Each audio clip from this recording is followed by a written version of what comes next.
എന്ത് ഭക്ഷണം കഴിച്ചാലും ഗ്യാസ്, പുളിച്ചു തട്ടൽ. ഒരു വാ കഴിക്കുമ്പോൾ മതിയാവുന്നു, ഗ്യാസ് കയറി, ഇനി ഫുഡ് വേണ്ട. അല്ലെങ്കിൽ ഭക്ഷണം കഴിക്കാൻ ഒരു മടുപ്പ്, ഭക്ഷണം കഴിക്കുമ്പോഴേക്ക് ഓക്കാനം വരുന്നു, ഭക്ഷണം കഴിച്ചാൽ വയറുവേദന. ഇത്തരത്തിലുള്ള ബുദ്ധിമുട്ടുകൾ കൊണ്ട് കഷ്ടപ്പെടുന്നവരാണോ നിങ്ങൾ?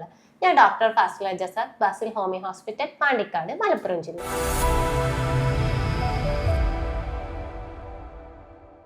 ഇന്ന് നമ്മൾ സംസാരിക്കാൻ പോകുന്നത് ഗ്യാസ് എല്ലാവർക്കും ഉണ്ട്. പണ്ടാണെങ്കിൽ കുറച്ച് പ്രായമായവരാണ് ഈ അയമോദക ഗുളിക അല്ലെങ്കിൽ ഗ്യാസ് ഗുളിക എന്നൊക്കെ വെച്ച് നടക്കാറുള്ളത്. ഇപ്പൊ എല്ലാവർക്കും ഗ്യാസ് ആണ്.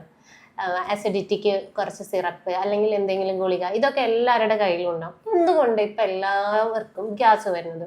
ഈ ഗ്യാസ് വരുന്നത് നമ്മളെ ലൈഫ് സ്റ്റൈൽ മാറിയത് കൊണ്ടാണ് എല്ലാവർക്കും ഗ്യാസ് വരുന്നത്. ചെറിയ കുട്ടികൾക്ക് പോലും ഗ്യാസ് ആണ്. ചെറിയ ഒരു 10-12 വയസ്സായ പിള്ളേർക്ക് പോലും ഗ്യാസ് ആണ്. ഇതിന് കാരണം എന്താണ്?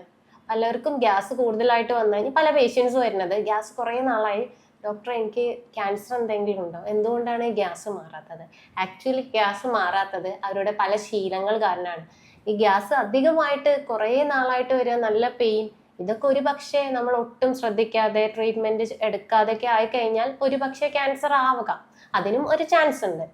അപ്പോൾ എന്തൊക്കെ കാരണത്താലാണ് നമുക്ക് ഗ്യാസ് ഉണ്ടാവുന്നത്? നമ്മൾ ഭക്ഷണ രീതി മാത്രമല്ല, നമ്മളുടെ ചില ശീലങ്ങളും, അതായത് ലൈഫ് സ്റ്റൈൽ കൊണ്ടാണ് നമുക്ക് ഗ്യാസ് വരുന്നത്. ഗ്യാസ് സത്യത്തിൽ ഒരു അസുഖമല്ല. ഗ്യാസ് പല അസുഖങ്ങളുടെയും ലക്ഷണമാണ്. നമുക്ക് ഗ്യാസ്ട്രൈറ്റിസ് അല്ലെങ്കിൽ GERD അല്ലെങ്കിൽ വയറിലെ പുണ്ണ്, ഇത്തരത്തിലുള്ള അസുഖങ്ങളുടെ ലക്ഷണമാണ് ഗ്യാസ്. കൂടാതെ നമുക്ക് അമിതമായിട്ടുള്ള ടെൻഷൻ, സ്ട്രെസ്, ഉറക്കക്കുറവ്, നമ്മൾ അമിതമായിട്ട് ഫാസ്റ്റ് ഫുഡ് കഴിക്കുന്നു, ഭയങ്കര ഫാസ്റ്റ് ആയിട്ട് ഫുഡ് കഴിക്കുന്നു, നമ്മളെ ശോധന കറക്റ്റ് ആയിട്ടല്ല, ഇതൊക്കെ ഉണ്ടാവുമ്പോൾ അതിൻ്റെ കൂടെ ഉണ്ടാവുന്ന ദഹനം കറക്റ്റ് അല്ലാണ്ട് ഇരിക്കുമ്പോഴൊക്കെ വരുന്ന ഒരു ലക്ഷണം, അല്ലെങ്കിൽ നമുക്ക് മറ്റുള്ള അസുഖങ്ങൾ ഉണ്ടാവുന്നതിൻ്റെ ഒരു ലക്ഷണം മാത്രമാണെന്ത് ഗ്യാസ് എന്ന് പറയുന്നത്. അതായത് നമ്മളെ ശരീരം കാണിക്കുന്ന ഒരു വാർണിംഗ് സൈൻ, നിങ്ങളുടെ ദഹനം ശരിയില്ല, നിങ്ങളുടെ ശോധന ശരിയില്ല, നിങ്ങൾ കഴിക്കുന്ന ഭക്ഷണ രീതി ശരിയില്ല, വയറിന് പണി വരുന്നുണ്ട് നമ്മളെ കാണിക്കുന്ന ഒരു ലക്ഷണമാണ് ഗ്യാസ്. പലപ്പോഴും ഈ ഗ്യാസ്, ഈ ലക്ഷണം തന്നെ നമ്മളെ ബുദ്ധിമുട്ടിക്കാറുണ്ട്. നിങ്ങൾക്ക് പലർക്കും ഭയങ്കര ഏമ്പക്കമായിരിക്കും, ഭക്ഷണം കഴിക്കുമ്പോഴേക്കും ഏമ്പക്കം, അല്ലെങ്കിൽ വയറെരിച്ചില്, നെഞ്ചെരിച്ചില്. പലർക്കും നെഞ്ചെരിച്ചിൽ, പലരും ടെൻഷൻ അടിച്ചിട്ട് ഗ്യാസിന് പലരും പോയി ECG എടുക്കുന്ന ഉണ്ടാവും. കാരണം അത്രയ്ക്ക് വേദനയായിരിക്കും പലർക്കും ഉണ്ടാവുന്നത്. ഒന്നാമത് നെഞ്ചിനകത്ത് ഒക്കെ ആകുമ്പോഴേക്ക് ആൾക്കാർക്ക് എന്താണ്, ടെൻഷൻ അടിക്കുകയാണ്. ടെൻഷൻ അടിച്ചാലും ഒന്നുകൂടെ ഗ്യാസ് കൂടുകയാണ് ചെയ്യുന്നത്. അപ്പോൾ ഗ്യാസ് വന്നു കഴിഞ്ഞാൽ നമ്മൾ എന്ത് ചെയ്യണം? എങ്ങനെയാണ് നമുക്ക് ഗ്യാസും നിങ്ങൾക്ക് ക്യാൻസറും തമ്മിലുള്ള വ്യത്യാസം അറിയാം? ഇതിനെക്കുറിച്ചാണ് ഞാൻ പറയാൻ പോകുന്നത്. ആദ്യം നമ്മൾ ഈ ടെൻഷൻ അടിക്കുന്ന ക്യാൻസർ ആണോ എന്ന് എങ്ങനെ നമ്മൾ തിരിച്ചറിയുമെന്ന് പറയുന്നത്. അതായത് ക്യാൻസർ വന്നു കഴിഞ്ഞാൽ, വയറിൽ ക്യാൻസർ വന്നു കഴിഞ്ഞാലുള്ള ലക്ഷണങ്ങൾ ഞാൻ പറയാം. അതിൻ്റെ ലക്ഷണങ്ങൾ വെച്ചാൽ നിങ്ങളുടെ മലത്തിൻ്റെ കളറ് ഒരു കറുത്ത കളറായിരിക്കും. അതായത് മലത്തിൽ കുറച്ചും കൂടെ ബ്ലഡൊക്കെ കലർന്നിട്ട് ഒരു കറുത്ത ബ്ലഡ് വരുന്നുള്ള മലമായിരിക്കും വരിക. പിന്നെ നിങ്ങൾ ഛർദിക്കല് അല്ലെങ്കിൽ വൊമിറ്റിങ്ങിൽ എന്തുണ്ടാവും, ബ്ലഡ് ഉണ്ടാവും. പിന്നെ നിങ്ങൾക്ക് നല്ല വേദന ഉണ്ടാവും. നിങ്ങൾ എത്ര ഫുഡ് നിങ്ങൾ ആരും നിർബന്ധിച്ചാലും നിങ്ങൾക്ക് കഴിക്കാൻ തോന്നില്ല. കാരണം നിങ്ങൾക്ക് അത്രയ്ക്ക് വിശപ്പ് കുറവായിരിക്കും, നല്ല ക്ഷീണം ഉണ്ടായിരിക്കും. ഇനി നമുക്ക് എങ്ങനെ ഗ്യാസും ക്യാൻസറും തമ്മിൽ വ്യത്യസ്തമാണ്, എങ്ങനെ രണ്ടും തമ്മിൽ എങ്ങനെ തിരിച്ചറിയാം? നമ്മൾ നോർമൽ ഗ്യാസ് ആണെന്നുണ്ടെങ്കിൽ നമ്മൾ ലൈഫ് സ്റ്റൈൽ മാറ്റി നമ്മൾ കറക്റ്റ് നേരത്തെ ഫുഡ് കഴിക്കുക, അല്ലെങ്കിൽ നല്ല ഫൈബർ അടങ്ങിയ, അത്യാവശ്യം എരിവും പുളിയും ഒന്നും ഇല്ലാത്ത നല്ല ഫൈബർ അടങ്ങിയ ഭക്ഷണമൊക്കെ കുറച്ച് നാൾ കഴിച്ചു കഴിഞ്ഞാൽ നിങ്ങളെ ഗ്യാസിൻ്റെ ബുദ്ധിമുട്ട് കുറയും.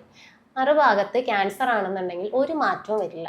ഗ്യാസിൻ്റെ പെയിന് അല്ലെങ്കിൽ ബുദ്ധിമുട്ട് എന്ന് പറയുന്നത് ഇടയ്ക്ക് വരും, ഇടയ്ക്ക് പോകും. പക്ഷേ ക്യാൻസറിൻ്റെ പെയിന്, ബുദ്ധിമുട്ട് എന്ന് പറയുന്നത് കണ്ടിന്യൂസ് ആയിട്ട് നിങ്ങൾക്ക് ഉണ്ടാവും. അപ്പം പിന്നെ ബാക്കിയുള്ള മലത്തിലുള്ള രക്തം, അല്ലെങ്കിൽ നിങ്ങൾക്ക് വൊമിറ്റ് ചെയ്യാൻ വരുന്നത്, അതായത് ഓക്കാനം വരുന്നത്, ഛർദി വരുന്നത്, ഇതൊക്കെ സ്ഥിരമായിട്ടാണ് എന്തുണ്ടാവുക, ക്യാൻസറിൽ ഉണ്ടാവും. മറ്റതിൽ ഇത്ര ബ്ലഡ് ഒന്നും ഉണ്ടാവില്ല. ഇങ്ങനെയാണ് നിങ്ങൾക്ക് ഇത് രണ്ടും തിരിച്ചറിയാൻ പറ്റുന്നത്. അപ്പോൾ നമുക്ക് അസിഡിറ്റി ഉണ്ടെങ്കിൽ നമ്മൾ എന്തൊക്കെ നമ്മൾ അടുക്കളയിൽ നിന്ന് ഒഴിവാക്കണം?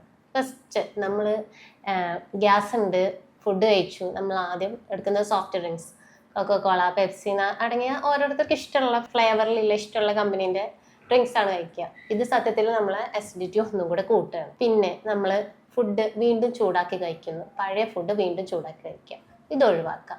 പിന്നെ ഫ്രിഡ്ജിൽ വെച്ച ഭക്ഷണങ്ങൾ ഉപയോഗിക്കുന്നത് കുറയ്ക്കുക. ഫ്രൈഡ് ആയിട്ടുള്ള, അതായത് നല്ല കരിച്ചു പൊരിച്ചുള്ള ഭക്ഷണങ്ങൾ, നല്ല കൊഴുപ്പടങ്ങിയ ഭക്ഷണങ്ങൾ കുറയ്ക്കുക. ഇത്തരത്തിലുള്ള ശീലങ്ങൾ ഒരു പരിധി വരെ കൺട്രോൾ ചെയ്താൽ തന്നെ നിങ്ങളുടെ ഗ്യാസ് വരുന്നത് നമുക്ക് കൺട്രോൾ ചെയ്യാൻ പറ്റും. പിന്നെ ഇനി എന്തൊക്കെ ഭക്ഷണങ്ങൾ നിങ്ങൾ കഴിക്കണം?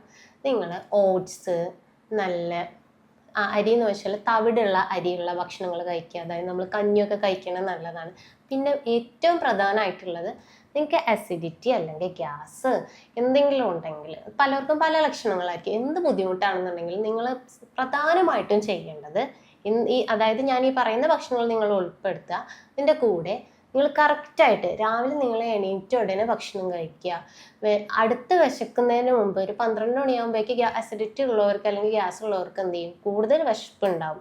കഴിച്ചാലും കഴിക്കാത്ത പോലെ എന്നാൽ കഴിക്കാൻ നോക്കിയാൽ പറ്റത്തുമില്ല. അപ്പം എന്ത് ചെയ്യുക, കുറച്ച് ഭക്ഷണമാണെന്നുണ്ടെങ്കിൽ നിങ്ങൾക്ക് വിശപ്പ് സ്റ്റാർട്ട് ചെയ്യുന്നതിൻ്റെ മുമ്പ് തന്നെ കഴിക്കാൻ തുടങ്ങുക. എല്ലാ ഭക്ഷണവും കൃത്യസമയത്ത് കഴിക്കുക. ഇനി നിങ്ങൾക്ക് വിശക്കുന്നുണ്ടെങ്കിൽ അതിൻ്റെ ഇടയിൽ ലേറ്റ് ആയിട്ടുള്ള ഫുഡ് കഴിക്കുക. പിന്നെ നിങ്ങൾ അമിതമായിട്ട് ചായ, കോഫി ഇതൊക്കെ കഴിക്കുന്നത് ഒഴിവാക്കുക. പിന്നെ പഴം കഴിക്കുന്നത് നല്ലതാണ്. നന്നായിട്ട് നാരടങ്ങിയ ഭക്ഷണങ്ങൾ കഴിക്കുക. പിന്നെ ഇത്തരത്തിലുള്ള ഭക്ഷണങ്ങൾ കൂടാതെ നിങ്ങൾ ഏറ്റവും കൂടുതലായിട്ട് നിങ്ങളുടെ ഭക്ഷണത്തിൽ ഉൾപ്പെടുത്തേണ്ടതാണ് പുളിപ്പില്ലാത്ത തൈര്. ഈ തൈരിലും കുറച്ച് ബാക്ടീരിയകളുണ്ട്, പ്രോബയോട്ടിക്സ് എന്ന് പറയുന്നത് അതുകൊണ്ടാണ്. ഇത് നിങ്ങളുടെ വയറിനെ കുറച്ചും കൂടി ഹെൽത്തി ആക്കാൻ ഹെൽപ്പ് ചെയ്യുന്നു. പിന്നെ നിങ്ങൾക്ക് അസിഡിറ്റി വരുന്നത് പല കാരണത്താലും. അപ്പോൾ നിങ്ങളുടെ കാരണത്തെയാണ് ചികിത്സിക്കേണ്ടത്. നിങ്ങൾക്ക് ടെൻഷനോ സ്ട്രെസ്സോ ഉണ്ടെങ്കിൽ നിങ്ങൾ എന്ത് ചെയ്യുക, അത് മാറ്റി വയ്ക്കുക. അത് നിങ്ങളുടെ ശരീരത്തെ ബാധിക്കാതിരിക്കാൻ. നിങ്ങൾ ഉറക്കക്കുറവാണ്, നിങ്ങളെ ഉറക്കക്കുറവിനെ നിങ്ങൾ നിയന്ത്രിക്കുക. നിങ്ങൾക്ക് മലബന്ധമൊക്കെ ആണെന്നുണ്ടെങ്കിൽ അപ്പോൾ അതിനനുസരിച്ചുള്ള ഫുഡ്, നിങ്ങൾക്ക് മലബന്ധം ചിലപ്പോൾ നിങ്ങൾ പച്ചക്കറികൾ കഴിക്കാത്തത് കൊണ്ടോ അല്ലെങ്കിൽ നാരടങ്ങിയ ഭക്ഷണങ്ങൾ കഴിക്കാത്തത് കൊണ്ടോ വെള്ളം കുടിക്കാത്തത് കൊണ്ടോ ഒക്കെ ആയിരിക്കാം. അപ്പോൾ നിങ്ങൾ എന്ത് ചെയ്യുക, അത് കൺട്രോൾ ചെയ്ത് കഴിഞ്ഞാൽ നിങ്ങളുടെ ഗ്യാസ് കുറയും. ചിലപ്പോൾ നിങ്ങൾ അമിതമായിട്ട് എരിവ് പുളിയുള്ള ഭക്ഷണങ്ങൾ കഴിക്കുന്നത് കൊണ്ടാവാം. അപ്പോൾ നിങ്ങൾ എന്ത് ചെയ്യുക, അത് കൺട്രോൾ ചെയ്യുക. ഇങ്ങനെ എന്തുകൊണ്ടാണോ നമുക്ക് ഗ്യാസ് വരുന്നത് അതുകൊണ്ടാണ്. പിന്നെ ഇതൊന്നും ഇല്ലാണ്ട് നമുക്ക് തൈറോയിഡ് കാരണം നമ്മളെ ദഹനത്തിൽ പല പല വ്യത്യാസങ്ങളും വരാം. അപ്പോൾ നിങ്ങൾക്ക് അങ്ങനത്തെ ബുദ്ധിമുട്ടുണ്ടെങ്കിൽ തൈറോയിഡ് ചെക്ക് ചെയ്യുക. പ്രശ്നം ഉണ്ടെങ്കിൽ അതിനനുസരിച്ചുള്ള മെഡിസിൻ എടുക്കുക. നമുക്ക് പേഷ്യൻസ് വരുമ്പോൾ കുറേ തെറ്റിദ്ധാരണകൾ ഉണ്ടാവും. അതായത് ഗ്യാസ് ഉണ്ടെങ്കിൽ ഇത് ചെയ്തുകൂടാ, ഗ്യാസ് ഉണ്ടെങ്കിൽ അത് ചെയ്തുകൂടാ, അങ്ങനെയുള്ള കുറച്ച് തെറ്റിദ്ധാരണകളാണ് നിങ്ങളിൽ പലർക്കും ഉണ്ടാവും. ഗ്യാസ് ഉണ്ടെങ്കിൽ അധികമായിട്ട് വെള്ളം കുടിക്കാൻ പറ്റില്ല. ഗ്യാസ് ഉണ്ടെങ്കിൽ വെള്ളം കുടിക്കുകയാണ് നല്ലത്. ഇത് ചൂടുവെള്ളം കുടിക്കുന്നതാണ് കുറച്ചും കൂടെ ബെറ്റർ. അത് നിങ്ങളുടെ ദഹനം കുറച്ചും കൂടെ റെഡിയാക്കാൻ ഹെൽപ്പ് ചെയ്യും. കൂടാതെ നിങ്ങൾക്ക് ശോധന കുറവാണെന്നുണ്ടെങ്കിൽ അല്ലെങ്കിൽ മലം ടൈറ്റ് ആണെന്നുണ്ടെങ്കിൽ മലം ഒന്നുകൂടി ലൂസ് ആവാൻ ഹെൽപ്പ് ചെയ്യും. പിന്നെ അടുത്തതെന്ന് പറഞ്ഞാൽ ഗ്യാസ് ഉണ്ടെങ്കിൽ അടങ്ങി കിടക്കണം, എക്സസൈസ് ഒന്നും ചെയ്യരുത്. ആക്ച്വലി ഗ്യാസ് ഉണ്ടെങ്കിൽ ഞാൻ നേരത്തെ പറഞ്ഞ പോലെ നടക്കുക, അല്ലെങ്കിൽ സ്ഥിരമായിട്ട് നിങ്ങളൊരു യോഗ ചെയ്യുന്ന ഒരു വ്യക്തി, അല്ലെങ്കിൽ രാവിലെ നടക്കാൻ ഇറങ്ങുന്ന ഒരു വ്യക്തി, അല്ലെങ്കിൽ ഈവനിങ് വാക്കൊക്കെ നടക്കുന്ന ഒരു വ്യക്തിക്കും അല്ലാത്തൊരു വ്യക്തിക്കും ഒരേ ഭക്ഷണമാണ് കഴിക്കുന്നത്, ഒരേ ജീവിത രീതിയാണ് നോക്കിക്കഴിഞ്ഞാൽ രണ്ടുപേർക്കും വ്യത്യാസം ഉണ്ടാവും. ഈ എക്സസൈസ് ഒക്കെ ചെയ്യുന്ന വ്യക്തിക്ക് ഗ്യാസ് കുറവായിരിക്കും. നമ്മൾ ഇതൊക്കെ ചെയ്ത് കഴിഞ്ഞാൽ നമ്മളെ ഗ്യാസ് പുറത്ത് പോകാൻ ഹെൽപ്പ് ചെയ്യും. പിന്നെ അടുത്തതെന്ന് പറയുന്നത്, ഗ്യാസ് ഉണ്ടെങ്കിൽ നമുക്ക് വയറിന് മാത്രമാണ് ബുദ്ധിമുട്ട് അല്ല. ഗ്യാസ് ഉണ്ടെന്നുണ്ടെങ്കിൽ നമുക്ക് നേരത്തെ പറഞ്ഞ പോലെ നെഞ്ചിനൊരു ബുദ്ധിമുട്ടുണ്ടാകും ഗ്യാസ് കയറിയിട്ട്. പലവരും അത് നെഞ്ചുവേദനയെന്ന് ടെൻഷൻ അടിച്ചിട്ടായിരിക്കും വരിക, അത് ഗ്യാസിൻ്റെ ബുദ്ധിമുട്ടായിരിക്കും. പിന്നെ നമുക്കൊരു ഗ്യാസ്ട്രിക് ഹെഡേക്ക് എന്ന് പറഞ്ഞ സാധനമുണ്ട്. പിന്നെ നമുക്ക് ബാക്ക് പെയിനും ഇതൊക്കെ ഉണ്ടാകും. കാരണം അത് നമ്മളുടെ ഒരു ഭാഗത്ത് എഫക്റ്റ് ചെയ്താൽ നമ്മളുടെ പല നെർവുകളെയും എഫക്റ്റ് ചെയ്തിട്ട് നമുക്ക് പല ഭാഗത്തും ആയിട്ടുള്ള എന്തിനാ ബുദ്ധിമുട്ടുണ്ടാകും. അപ്പോൾ ഗ്യാസ് ഉണ്ടെങ്കിൽ നമുക്ക് വയറിന് മാത്രമല്ല, നമുക്ക് തലവേദനയും ബാക്ക് പെയിനും നെഞ്ചിലൊക്കെ ഇറിറ്റേഷനും ഒക്കെ ഉണ്ടാവും. പിന്നെ അടുത്തെന്ന് വെച്ചാൽ ഞാൻ നേരത്തെ സൂചിപ്പിച്ചിട്ടുണ്ടായിരുന്നു, ഗ്യാസ് ഉണ്ടെങ്കിൽ നമ്മൾ സോഫ്റ്റ് ഡ്രിങ്ക് കുടിക്കണം, നമ്മളെ ഗ്യാസ് പോകും. പലരും വിചാരിക്കുന്നുണ്ടാവും പെട്ടെന്ന് പോയി ഒരു സോഡ കുടിക്കുക അല്ലെങ്കിൽ ഒരു 7up കുടിക്കുക എന്ന് പറഞ്ഞാൽ. ആക്ച്വലി നമ്മളിത് കുടിക്കുമ്പോൾ എന്താണ്, നമുക്ക് ഒന്നും കൂടി നമ്മളെ വയറ്റിൽ ഗ്യാസ് ഉണ്ടാവുകയാണ് ചെയ്യുന്നത്, നമ്മളുടെ അസിഡിറ്റി ഒന്നുകൂടെ കൂടുകയാണ് ചെയ്യുന്നത്. മനസ്സിലായോ? അപ്പം നീ ഒരിക്കലും നമ്മൾ ഗ്യാസ് പോകാൻ വേണ്ടിയിട്ട് നമ്മളൊരു ചൂടുവെള്ളമൊക്കെ കുടിക്കുന്നതൊക്കെ നിങ്ങൾ എന്ത് ചെയ്യുക, ഒരിക്കലും സോഫ്റ്റ് ഡ്രിങ്ക് നിങ്ങൾക്ക് അസിഡിറ്റി ഉണ്ടെങ്കിൽ തീർച്ചയായിട്ടും ഇത് ഒഴിവാക്കുകയാണ് വേണ്ടത്. പിന്നെ ഗ്യാസ് ഉണ്ടെങ്കിൽ പിന്നെ നമ്മൾ ചെയ്യാൻ പാടില്ലാത്തൊരു കാര്യമാണ് നമ്മൾ അമിതമായിട്ട് പെയിൻ കില്ലേഴ്സ്. നമ്മൾ വയറിൻ്റെ വേദന മാറാൻ വേണ്ടിയിട്ട് നമ്മൾ പെയിൻ കില്ലേഴ്സ് കഴിക്കുകയല്ല വേണ്ടത്.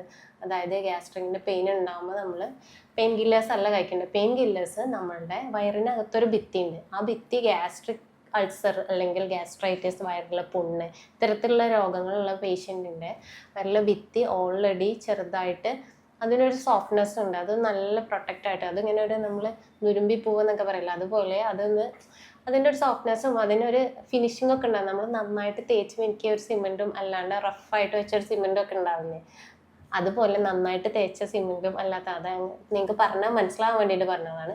അപ്പം അങ്ങനത്തെ സ്ഥലത്തേക്ക് നമ്മൾ വീണ്ടും പെയിൻ കില്ലേഴ്സ് കൊടുക്കുമ്പോൾ നമ്മളുടെ വയറിന് വീണ്ടും സ്ട്രെസ് ആവുകയാണ് ചെയ്യുക. നമ്മളുടെ ബുദ്ധിമുട്ടുകൾ വേദനകൾ ഒന്നും കൂടെ കൂടുകയാണ് ചെയ്യുക. നമ്മൾ ആ പെയിൻ കില്ലർ കഴിക്കുമ്പോൾ നമ്മൾ വേദന അറിയാത്തതാണ്, പക്ഷേ ആക്ച്വലി നമ്മളുടെ വേദന വീണ്ടും കൂടുകയാണ്. പിന്നെ ഒരു കാര്യം, നമ്മൾ പെയിൻ കില്ലേഴ്സ് ആൻറ്റിബയോട്ടിക്സ് ഇതൊന്നും ഡോക്ടേഴ്സിൻ്റെ പ്രിസ്ക്രിപ്ഷൻ ഇല്ലാണ്ട് ഇടയ്ക്കിടയ്ക്ക് മേടിച്ച് കഴിക്കുമ്പോൾ നമ്മൾ ഡോക്ടേഴ്സ് വരുമ്പോൾ നിങ്ങൾക്ക് എന്തായാലും അതിൻ്റെ കൂടെ ഗ്യാസിൻ്റെ മെഡിസിൻ തരും. കാരണം ഇതല്ലാണ്ട് കഴിച്ചു കഴിഞ്ഞാൽ നമുക്ക് പുണ്ണ് ഉണ്ടാവാൻ അല്ലെങ്കിൽ ഗ്യാസ് ഉണ്ടാവാനുള്ള ചാൻസ് കൂടുതലാണ്. നിങ്ങൾ സ്ഥിരമായിട്ട് ഇതൊരു ശീലമാക്കി കാണുമെങ്കിൽ നിങ്ങൾക്ക് പുണ്ണ് അല്ലെങ്കിൽ ഗ്യാസ് ഉണ്ടാകാനുള്ള ചാൻസ് കൂടുതലാണ്.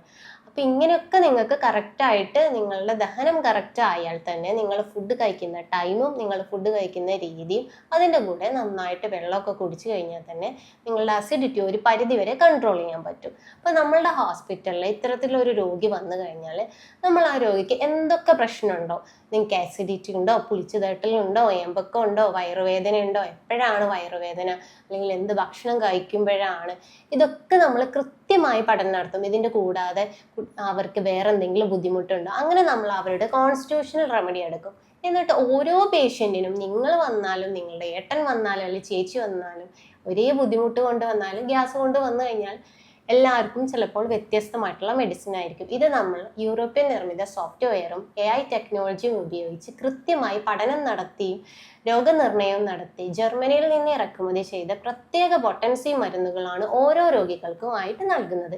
ഇങ്ങനെ നമ്മൾ കൃത്യമായിട്ട് മെഡിസിൻ കൊടുക്കും, അതിൻ്റെ കൂടെ നമ്മൾ കുറച്ച് ഡയറ്റും കൊടുക്കും. അതായത് ഡയറ്റ് വെച്ചാൽ നമ്മൾ ഇന്നത് കഴിക്കരുതെന്നല്ല, ഇന്ന രോഗത്തിന് ഇന്ന ഭക്ഷണങ്ങളൊന്നും കഴിച്ചുകൂടാ, അല്ലെങ്കിൽ കുറച്ച് ഭക്ഷണങ്ങൾ, അപ്പം ഞാൻ പറഞ്ഞില്ലേ ഇതുപോലെ ചില ഭക്ഷണങ്ങൾ നിങ്ങൾ അധികം കഴിക്കണം, ഇതാണ് നമ്മൾ ഡയറ്റ് കൊടുക്കുക. ഇത്തരത്തിൽ കൃത്യമായി രോഗിക്ക് വേണ്ട കൃത്യമായി പഠനം നടത്തി അവർക്ക് വേണ്ടിയുള്ള ഡയറ്റും മെഡിസിൻ എല്ലാം കൊടുക്കുന്നതിൽ പല രോഗികൾക്കും നമുക്ക് ആശ്വാസം നൽകാനായി സാധിച്ചിട്ടുണ്ട്. അപ്പം ഞാൻ ഡോക്ടർ ഫാസില ജസാഖ്, താഴെ കാണിക്കുന്നത് എൻ്റെ വാട്സപ്പ് നമ്പറിലാണ്. അപ്പോൾ നിങ്ങൾക്ക് ഗ്യാസുമായിട്ട് ബന്ധപ്പെട്ട എന്തെങ്കിലും ബുദ്ധിമുട്ടുണ്ടെങ്കിൽ നിങ്ങൾക്ക് വാട്സപ്പ് നമ്പറിൽ ബന്ധപ്പെടാവുന്നതാണ്.